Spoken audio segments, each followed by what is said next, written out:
सोने की चिड़िया ये महज एक मुहावरा नहीं है, बल्कि एक कड़वा सच है जिसे दुनिया ने सदियों तक देखा और सराहा। आज जब हम भारत को एक विकासशील देश के रूप में देखते हैं, तो यकीन करना मुश्किल होता है कि एक समय ऐसा था जब दुनिया की कुल संपत्ति का 1/3 हिस्सा इसी मिट्टी में था। लेकिन सवाल ये है कि भारत इतना अमीर बना कैसे? क्या हमारे पूर्वजों के पास कोई जादुई शक्ति थी, या फिर उनकी मेहनत और बुद्धिमानी ने इस देश को शिखर पर पहुंचाया था? आज हिंदी टेल्स विद फैक्ट के स्पेशल एपिसोड में हम प्राचीन भारत की उन गलियों में चलेंगे जहां सोना बरसता था। कल्पना कीजिए एक ऐसे बाजार की जहां दुनिया के हर कोने से व्यापारी आ रहे हैं। प्राचीन भारत वैश्विक व्यापार यानी ग्लोबल ट्रेड का इंजन था।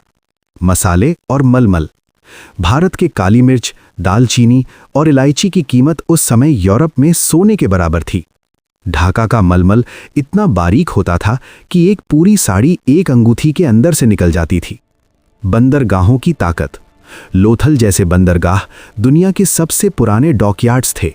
यहां से हमारे जहाज मेसोपोटामिया, मिस्र और रोमन साम्राज्य तक जाते थे। रोम की लाचारी, रोमन इतिहासकार प्लिनी ने अपनी किताबों में दुख जताया था कि रोम का सारा सोना भारत की विलासिता की वस्तुओं को खरीदने में खर्च हो रहा है। यानी भारत ने युद्ध से नहीं, बल्कि अपने हुनर से दुनिया का सोना अपनी ओर खींच लिया था। भारत की असली अमीरी उसके खजाने में नहीं, बल्कि उसके ज्ञान में थी। तक्षशिला और नालंदा।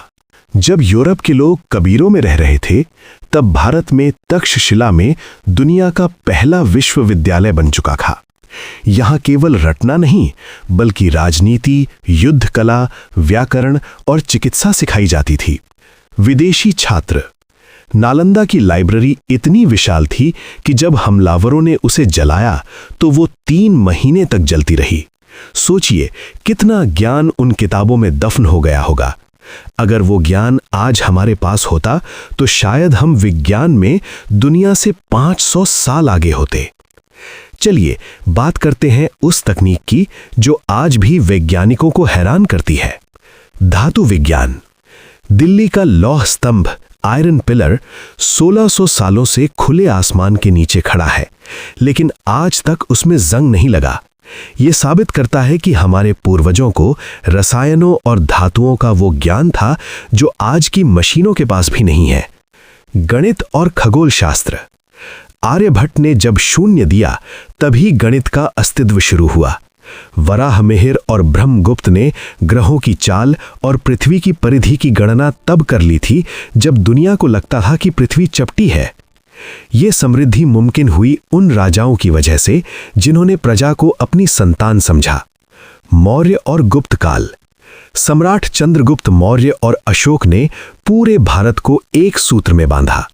गुप्त काल को तो भारत का वास्तविक स्वर्ण युग कहा जाता है। इस दौरान कला, साहित्य और विज्ञान अपने चरम पर थे। चोल साम्राज्य। दक्षिण भारत के चोल राजाओं के पास दुनिया की सबसे शक्तिशाली नौसेना थी। उन्होंने बिना किसी आधुनिक मैप के पूरे दक्षिण पूर्व एशिया पर अपनी सांस्कृतिक विजय प्राप्त की थी। उनके द्वारा बनाए गए बृहदेश्वर मंदिर जैसे ढांचे आज भी इंजीनियरिंग का चमत्कार हैं। फिर ऐसा क्या हुआ कि सोने की चिड़िया पिंजरे में कैद हो गई? सदियों की समृद्धि ने बाहरी आक्रमणकारियों का ध्यान भारत की ओर खींचा। पहले शक, हूण, फिर अरब और अंत में अंग्रेजों ने भारत की इस अकूत संपत्ति को लूटना शुरू किया। जो देश दुनिया को दान देता था उसे उपनिवेश बना दिया गया। अंग्रेजों ने लगभग 45 ट्रिलियन डॉलर की संपत्ति भारत से लूटी, जिसकी कल्पना करना भी मुश्किल है। लेकिन दोस्तों, कहानी यहां खत्म नहीं होती। सोना लूट लिया गया, खजाने खाली कर दिए गए, लेकिन भारत की आत्मा, उसका ज्ञान और उसकी संस्कृति आज भी जीवित है। हम फिर से उठ रहे हैं। आज की टेक कंपनियां हों या अंतरिक्ष में इसरो के झंडे, भारत अपनी खोई हुई पहचान वापस पा रहा है। सोने की चिड़िया फिर से उड़ने के लिए तैयार है।